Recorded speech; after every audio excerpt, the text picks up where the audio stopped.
तो आज के लेक्चर में हम बात करने वाले हैं यूरोप कॉन्टिनेंट के। इसके पहले कॉन्टिनेंट्स के हमने 5 कॉन्टिनेंट्स के वीडियो अपलोड कर दिए हैं। हर एक कॉन्टिनेंट के लगभग 3 से 4 या 5 वीडियो तक बने हुए हैं, तो आप पहले उनको देख लें। तो चलिए बात स्टार्ट करते हैं यूरोप की। तो यूरोप को पेनिनसुला ऑफ पेनिनसुला कहा जाता है।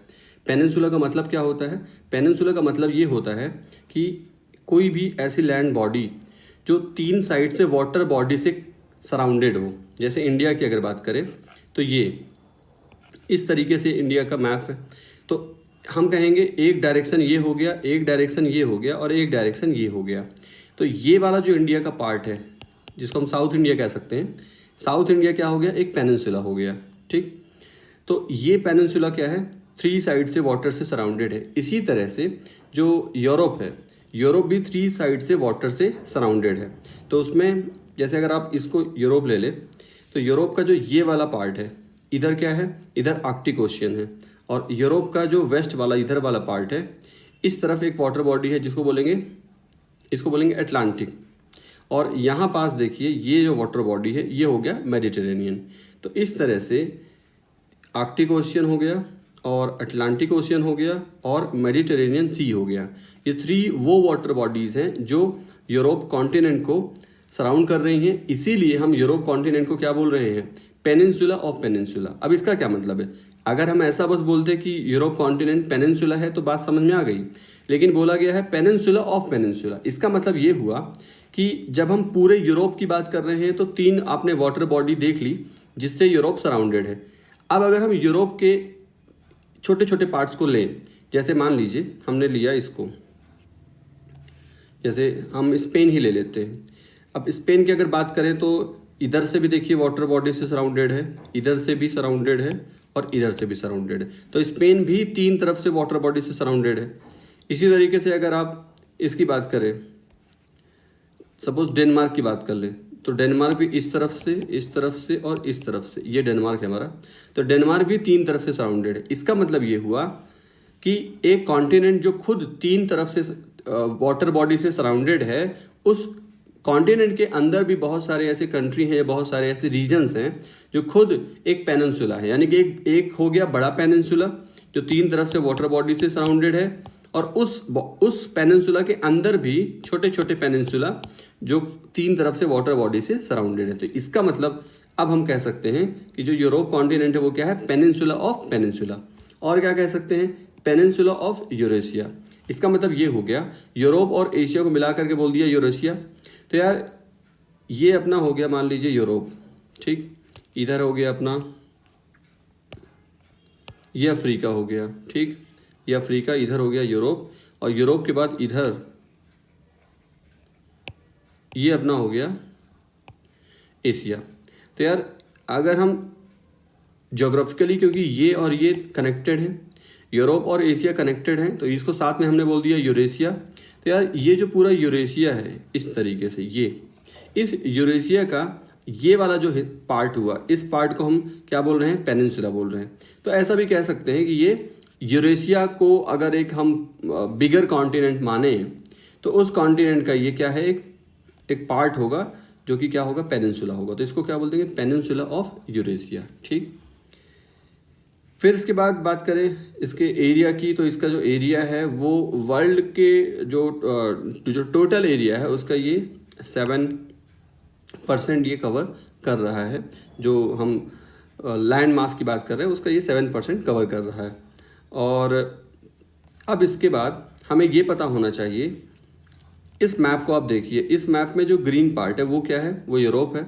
और बाकी का जो, जैसे ये हो गया एशिया हो गया, इधर भी एशिया हो गया, और इधर ये वाला पार्ट जो है ये अफ्रीका हो गया। ठीक है, तो हमें ये पता होना चाहिए कि यूरोप एशिया से, पहले एशिया की बात कर लेते हैं, एशिया से कौन कौन से ऐसे नेचुरल स्ट्रक्चर हैं जिससे कि वो कनेक्टेड है। तो यहाँ देखिए ये एक माउंटेन आप देख पा रहे हैं, ये है यूरल माउंटेन। यूरल या यूराल जो माउंटेन है ये क्या कर रहा है? सेपरेट कर रहा है नेचुरली किसे? यूरोप को एशिया से।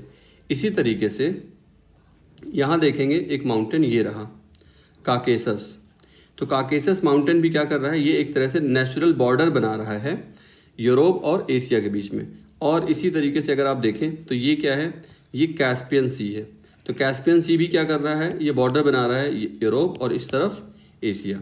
तो हम कहेंगे कि यार वो नेचुरल स्ट्रक्चर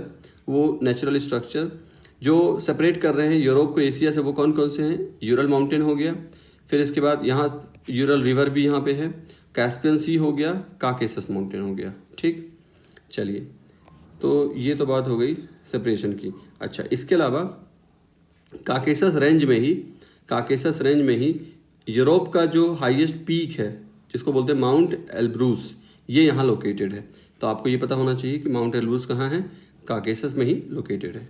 चलिए अब आगे बात करें। अब देखिए इस मैप में मैंने यहाँ की जो इम्पोर्टेंट माउंटेन रेंजेस हैं वो दिखा रखी हैं। तो इन माउंटेन रेंजेस का लोकेशन और उनका नेम देखते हैं एक एक करके। तो देखिए सबसे पहले 3 माउंटेन रेंज की बात करते हैं। ये देखिए, ये वाला जो आप हिस्सा देख रहे हैं पोर्चुगल और स्पेन है।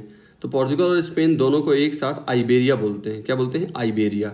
आगे अभी इसका हम दूसरा डायग्राम भी दिखाएंगे।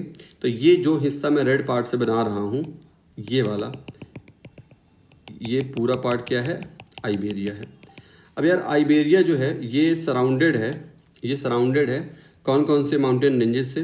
तो उसमें एक हो गया पाइरेनीज। ये देखिए, ये क्या है, पाइरेनीज, PYRENES। तो पाइरेनीज हो गया। इधर ये आप देख सकते हैं, ये है बेटिक चेन। ये क्या है, बेटिक, BETIC, बेटिक चेन। तो एक ये हो गया, आइबेरिया इससे सराउंडेड हो गया। और एक है कैंटाब्रियन। एक क्या है, कैंटाब्रियन, CANTA, कैंटा, PRIAN, कैंटाब्रियन। ठीक, तो 3 नाम आपको इस तरीके से C, P और B, इस तरीके से आप इसको याद करें। कैंटाब्रियन हो गया, पाइरेनीज हो गया और बेटिक चेन हो गया। आगे बढ़ते हैं। तो आपको इसी तरीके से छोटा छोटा ग्रुप बना करके याद करना है। तो एक ग्रुप तो ये हो गया अपना, ठीक है। अब देखिए अगला ग्रुप, अगले ग्रुप में यहाँ पे ये देखिए इटली है, और इटली के अंदर जो माउंटेन है वो क्या है, एपेनीज। और इटली के बाद इस तरफ देखिए ये बाल्टिक कंट्रीज़ हैं यहाँ पास। बाल्टिक कंट्रीज़ क्या होती हैं आगे हम देखेंगे अभी। तो ये वाला जो रीजन है यूरोप का, जहाँ मैं ये ओवरराइट कर रहा हूँ, ये क्या है, ये बाल्टिक कंट्रीज़ वाला रीजन है। और सॉरी, बाल्टिक गलती से निकल गया, बाल्कन, ये बाल्कन कंट्रीज़ वाला रीजन है। और यहाँ देखिए ये बाल्कन माउंटेन भी है। ठीक, तो यहाँ पे कौन सा माउंटेन है जहाँ बाल्कन कंट्री वाला रीजन है। एक तो बाल्कन माउंटेन हो ही गया, बाल्कन माउंटेन, और एपेनीज के बीच में क्या है, डिनारिक एल्प्स है। और यहाँ पे क्या है, ये एल्प्स या अल्पस माउंटेन। ठीक है, और इधर हो गया कारपेथियन माउंटेन। तो अपने पास 3 तो हमने पहले ही कर लिए थे। 3 के अलावा अब यहाँ पे एक क्या है, एक है एपेनीज, उसके बाद डिनारिक, उसके बाद बाल्कन के बाद कारपेथियन के बाद आल्प्स। तो ये एक हमारा और ग्रुप हो गया। ठीक है, 3 हमने नाम यहाँ देखे और यहाँ पे 4 नाम देख लिए। फिर इसके बाद यूरल और काकेसस की बात तो पहले ही हो गई है, इन दोनों की बात पहले ही हो गई है। बस आप एक यहाँ पे और देख लीजिए, एक माउंटेन है जोलन माउंटेन। तो ये कहाँ है, नॉर्वे में है। जोलन माउंटेन कहाँ है, नॉर्वे में। तो इस तरीके से हमने जो इम्पोर्टेंट यहाँ की रेंजेस हैं उनको हमने देख लिया। तो वही यहाँ पे कैंटाब्रियन हो गया, पायरेनीज हो गया, एपेनीज हो गया, डिनारिक आल्प्स हो गया, है ना, कारपेथियन, जोलन, बाल्कन रेंजेस, ये सारी चीज़ें। अब हम देखते हैं इम्पॉर्टेंट यहाँ के प्लेट्यू। तो यहाँ देखिए बहुत अच्छे से क्लियर है, बहुत अच्छे से यहाँ क्लियर है। सबसे पहले इधर क्या हो गया, आइबेरियन प्लेट्यू। हमने बोला था ना पोर्चुगल और स्पेन का जो पूरा हिस्सा है इसको क्या बोलते हैं, आइबेरियन प्लेट्यू। ठीक, ये हो गया हमारा आइबेरियन प्लेट्यू। उसके बाद फिर और आगे बढ़ेंगे तो क्या आ जाएगा, मैसिव सेंट्रल। तो फ्रांस में आ गया मैसिव सेंट्रल, ये हो गया। फिर उसके बाद यहाँ स्विट्जरलैंड के आसपास 3 हैं। तो एक तो हो गया ब्लैक फॉरेस्ट जर्मनी के आसपास और स्विट्जरलैंड के आसपास। स्विट्जरलैंड यहाँ कहीं है और ये जर्मनी हो गया। ठीक है, तो जर्मनी में आप देखिए ब्लैक फॉरेस्ट हो गया, ये वाला, ये अपना हो गया ब्लैक फॉरेस्ट। ब्लैक फॉरेस्ट के बाद ये वाला जो पार्ट है ये क्या हो गया, बोहेमियन प्लेट्यू हो गया। ब्लैक फॉरेस्ट हो गया, बोहेमियन हो गया, इसको हम थोड़ा दूसरे कलर से लेते हैं। ये आइबेरियन प्लेट्यू हुआ, ये हो गया सेंट्रल मैसिफ, ये हो गया वॉस्जेस, वॉस्जेस के बाद ब्लैक फॉरेस्ट, ब्लैक फॉरेस्ट के बाद बोहेमियन। तो आप इसको जब याद करें तो आपके दिमाग में पिक्चर क्या बननी चाहिए, पिक्चर ये बननी चाहिए IMVBB, ठीक है। आइबेरियन, सेंट्रल मैसिफ, वॉस्जेस, उसके बाद फिर ये ब्लैक फॉरेस्ट और उसके बाद बोहेमियन, ठीक है, बोहेमियन। तो ये हो गए इंपॉर्टेंट प्लेट्यू। इंपॉर्टेंट प्लेट्यू की बात कर ली हमने। तो ये देखिए आइबेरियन प्लेट्यू हो गया, सेंट्रल प्लेट्यू फ्रांस का हो गया, वॉस्जेस और ब्लैक फॉरेस्ट जर्मन के हो गए, और बोहेमियन प्लेट्यू हो गया, ठीक। अब थोड़ा अलग बात करते हैं, और वो है नीदरलैंड जो कंट्री है, नीदरलैंड, ठीक है। सबसे पहले तो नीदरलैंड का आपको लोकेशन आप देख लीजिए, नीदरलैंड का इस मैप में, और बाकी कंट्रीज़ का भी लोकेशन देख लेते हैं, जिससे कि अपने को ये देखिए, ये हमारा पॉलिटिकल मैप है किसका, यूरोप का। तो यूरोप के पॉलिटिकल मैप में हम कुछ कंट्रीज़ को देख लेते हैं। तो देखिए यहाँ पे 3 कंट्री हैं छोटी छोटी, ठीक है। ये है अपना नीदरलैंड, ठीक है, इसी को कभी कभी हॉलैंड बोल दिया जाता है। नीदरलैंड के बाद ये जो कंट्री आप देख रहे हैं ये क्या है, ये हो गया बेल्जियम, और बेल्जियम के बाद ये छोटा सा कंट्री आप देख रहे हैं ये लग्जमबर्ग है। ये क्या है, लग्जमबर्ग। तो ये जो 3 कंट्रीज़ हैं इनका जो एवरेज हाइट है कंट्री का वो वाटर लेवल से बहुत ज़्यादा नहीं है, इसीलिए इन तीनों को एक साथ, किसको किसको, नीदरलैंड को, बेल्जियम को, लग्जमबर्ग को, इन तीनों को एक साथ लो लैंड कंट्रीज़ बोला जाता है। क्या बोला जाता है, लो लैंड कंट्रीज़, ठीक है। इसी तरीके से यहाँ पे बाल्टिक सी है, तो बाल्टिक सी के बगल में जो कंट्रीज़ है जैसे कौन कौन सी, एस्टोनिया हो गया, लाटविया हो गया, लिथुआनिया हो गया। एस्टोनिया हो गया, लाटविया हो गया, लिथुआनिया हो गया, ये रसिया है ग्रीन कलर से। तो यार ये जो 3 कंट्रीज़ हैं इनको क्या बोल दिया जाता है, इनको बाल्टिक कंट्रीज़ बोल दिया जाता है, बाल्टिक, ठीक है। और बाल्टिक के अलावा यहाँ जो आप देख रहे हैं ये वाला जो हिस्सा, छोटे छोटे छोटे कंट्रीज़ हैं यहाँ पास, ये वाला जो हिस्सा है ये, इनको बाल्कन कंट्रीज़ बोलते हैं। अभी इनका हम नाम देखेंगे एक साथ, ठीक है। ये बाल्कन कंट्रीज़ हुए। तो मुझे बस आपको अभी केवल नीदरलैंड या हॉलैंड की बात बतानी थी, वो मैंने आपको दिखा दिया, लोकेशन आपने देख लिया, लो लैंड कंट्री है। तो लो लैंड कंट्री है इसका मतलब ये होगा ग्लोबल वार्मिंग से सबसे ज़्यादा खतरा इन्हीं को होगा, क्योंकि जैसे ही वाटर लेवल ज़्यादा होगा तो इनके जो कोस्टल एरिया हैं वो क्या हो जाएंगे, डूबने लग जाएंगे। तो इस ऐसा ना हो इसके लिए नीदरलैंड ने क्या किया है, आप देखिए इस पिक्चर में, ये आप देख रहे हैं ओशियन का जो बॉर्डर है वो यहाँ पे आके टच हो रहा है। एक्चुअली ये जो आप देख रहे हैं स्ट्रक्चर, ये जो स्ट्रक्चर इन्होंने यहाँ बना दिया है ना, जैसे बाईपास में आप कभी कभी देखते हो कि किसी भी डिस्ट्रिक्ट से जो बाईपास निकलता है वो लगभग ऐसा ही रहता है। तो आप क्या देख रहे हैं, या जो आप फ्लाई ओवर देखते हैं वो कुछ ऐसा रहता है। ये जो स्ट्रक्चर आप देख रहे हैं ना, ये स्ट्रक्चर है एम्बैंकमेंट। ये क्या है, कंस्ट्रक्शन किया गया है जिसकी वजह से एक्चुअली वाटर जो आप ये सी लेवल, ये सी जो है ना, इस सी का जो वाटर है इसका बॉर्डर यहाँ पे नहीं था, यहाँ था। कहाँ था, यहाँ, यानी कि जो सी है वो यहाँ तक पूरा इसका पानी फैला हुआ था।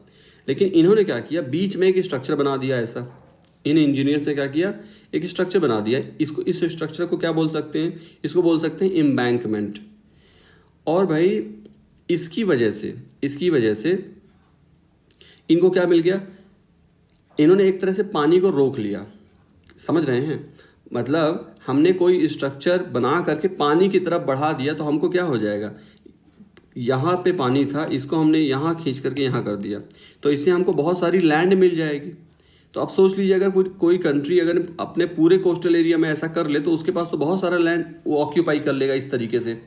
तो हॉलैंड या नीदरलैंड ने ऐसा ही किया है, और उस लैंड का, यानी कि ये वाली जो लैंड है, मैं इसको येलो कलर से दिखा रहा हूँ, ये वाली जो लैंड है, इस लैंड का ये लोग यूज़ किस में कर लेंगे भाई, बाकी दूसरा यहाँ रोड बना सकते हैं अपना, या यहाँ पे एग्रीकल्चरल पर्पस के लिए इसको यूज़ कर सकते हैं, डिफरेंट पर्पस के लिए इसको यूज़ कर सकते हैं, है ना।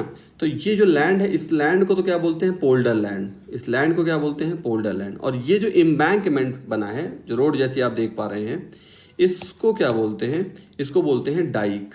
इसको क्या बोलते हैं? डाइक। तो बस ये दो नाम आपको याद रखना है जो नीदरलैंड से एसोसिएटेड है, एक डाइक हो गया और एक पोल्डर लैंड हो गया।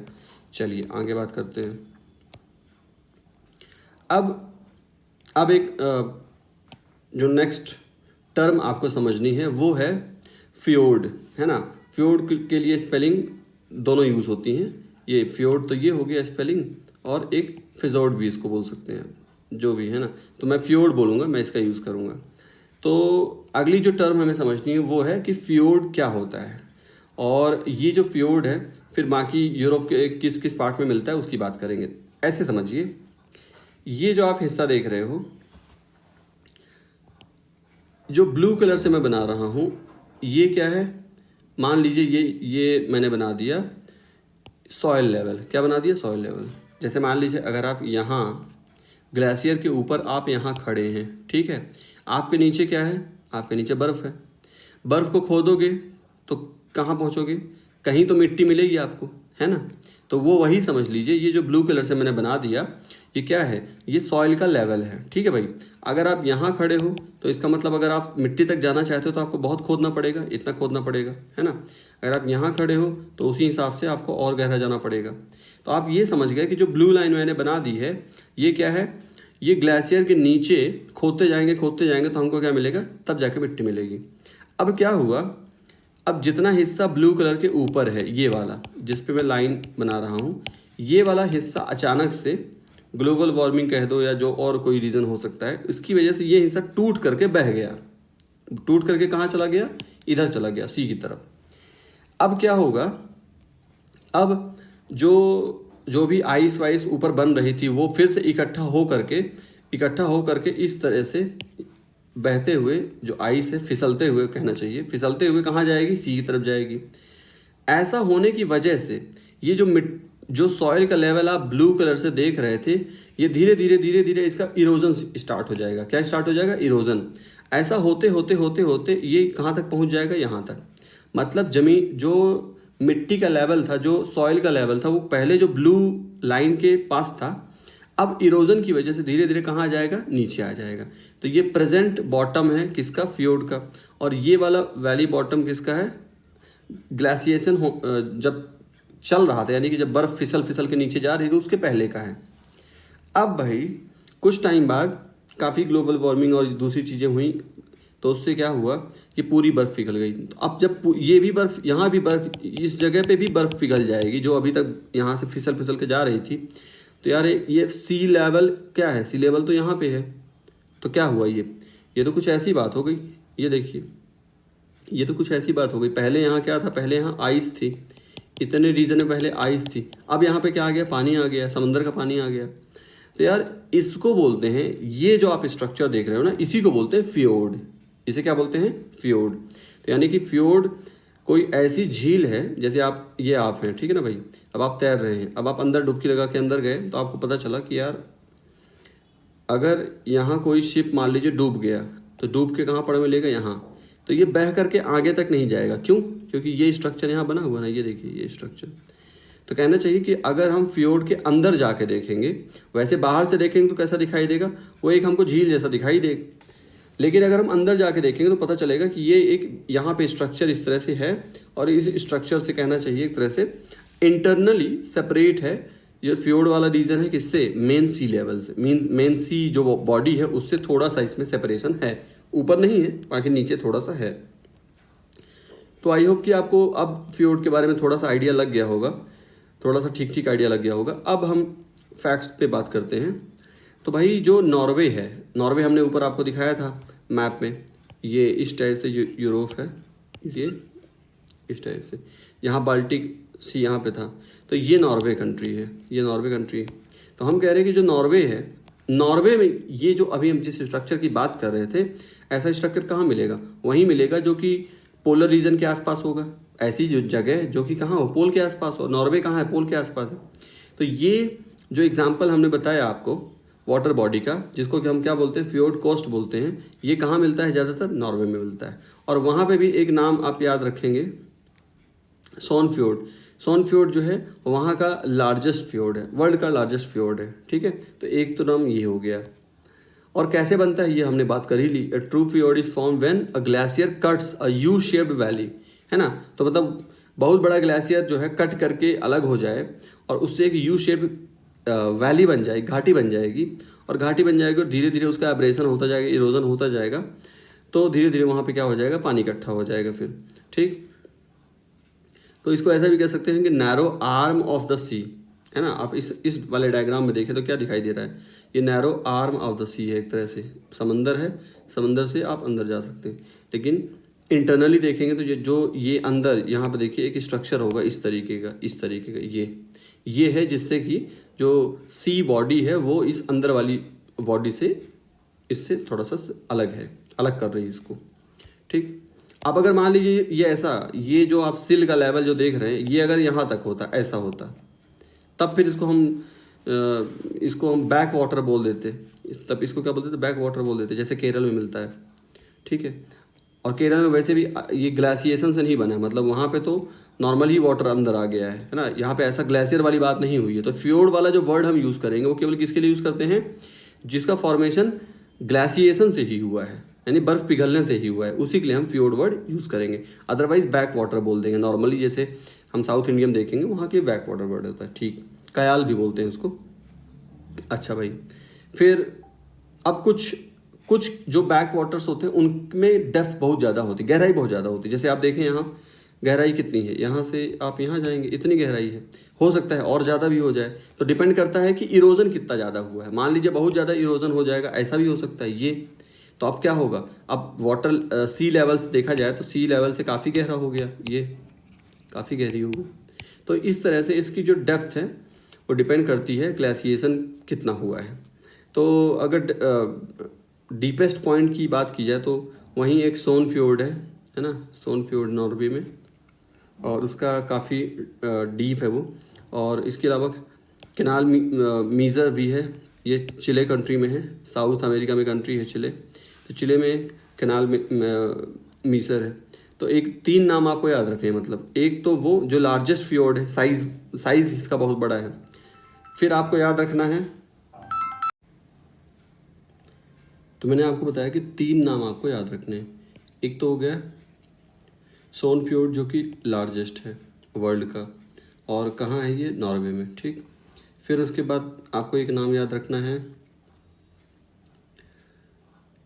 ये सोन फ्योर्ड नॉर्वे वाला ही, ये डीपेस्ट भी है, ठीक है। फिर आपको नाम एक याद रखना है कैनाल मीसर, ये चिले में है और ये दूसरे नंबर पे आ रहा है, ठीक है। तो ये कुछ नेम हो गए।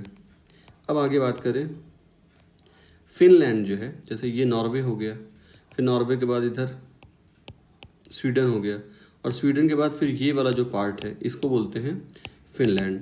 जो फिनलैंड है, फिनलैंड का अगर आप स्ट्रक्चर देख ही लीजिए,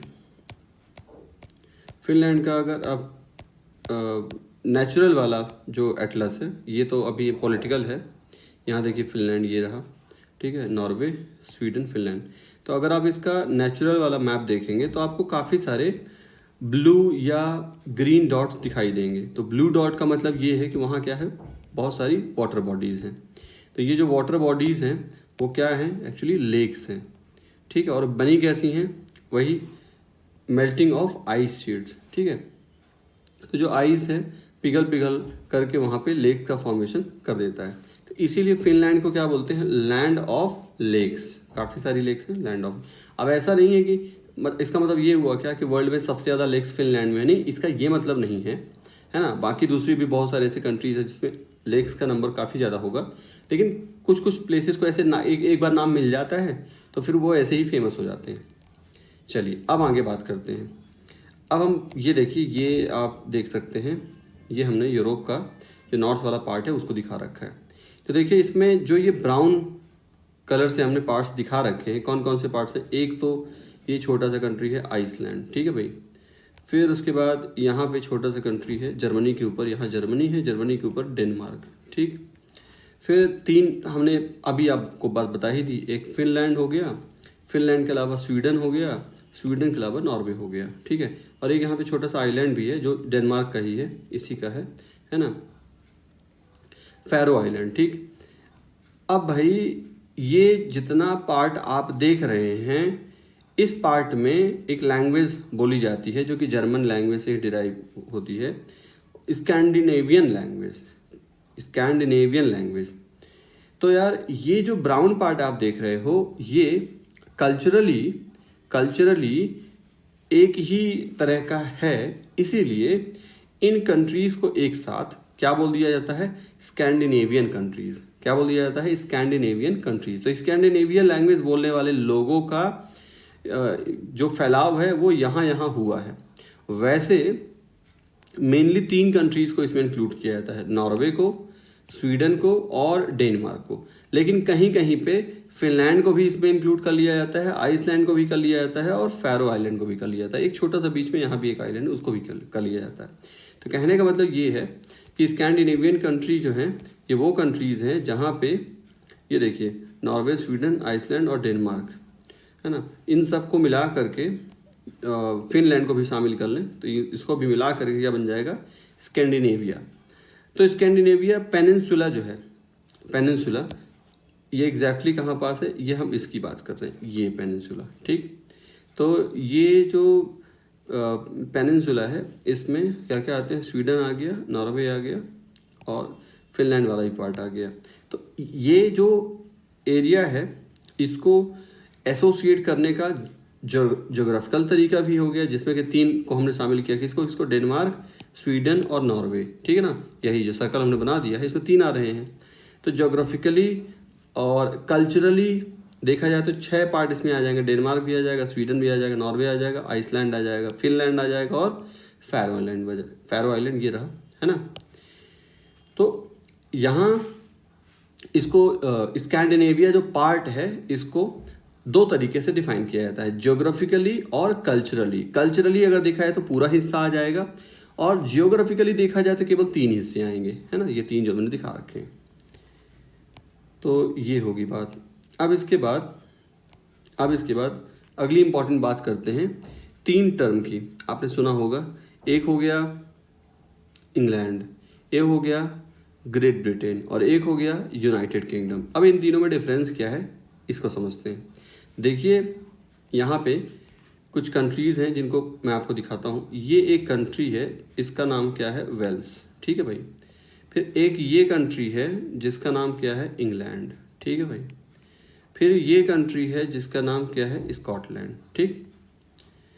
फिर इसके बाद यहाँ पे ये हो गया नदर्न आयरलैंड और ये हो गया रिपब्लिक ऑफ आयरलैंड। ठीक।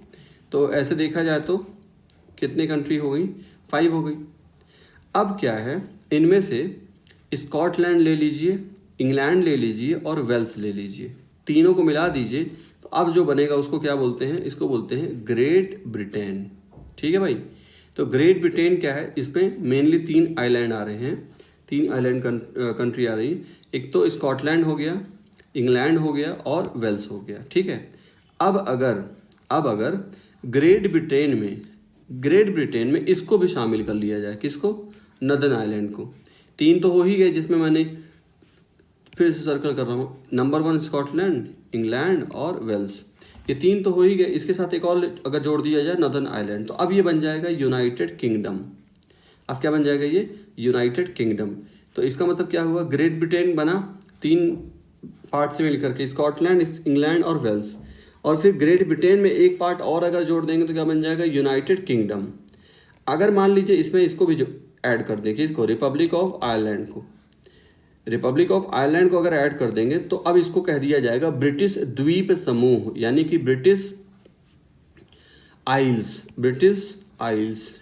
तो ब्रिटिश आइल्स क्या है, ब्रिटिश आइल्स का मतलब कि इंग्लैंड के आसपास जितने भी आइलैंड है सब आइलैंड को मिला दो, तो अब जो बन जाएगा वो क्या होगा, ब्रिटिश आइल्स, ब्रिटिश द्वीप समूह।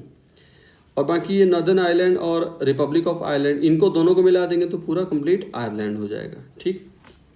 तो अब थोड़ा सा इसके बारे में समझते हैं कि कब से क्या हुआ। तो जो ग्रेट ब्रिटेन है, ग्रेट ब्रिटेन का फॉर्मेशन कब हुआ है, ये हुआ है 1707 में। कब हुआ है, 1707 में। और जिस ट्रीटी के थ्रू हुआ है उसको बोलते हैं द ट्रीटी ऑफ यूनियन। इसको क्या बोलते हैं, द ट्रीटी ऑफ यूनियन। ठीक। तो ये जो ट्रीटी इसमें बोला कि भाई United into one kingdom by the name of great Britain. तो इन्होंने कहा भाई हम लोग एक साथ मिल करके ग्रेट ब्रिटेन ऐसा पॉलिटिकल एक यूनियन अपना बना लेते हैं। ठीक है भाई। अब फिर लगभग 100 साल के बाद, है ना, लगभग 100 साल, वैसे 93 ईयर हुए, एक आता है एक्ट ऑफ यूनियन। कब आया? 1800 में।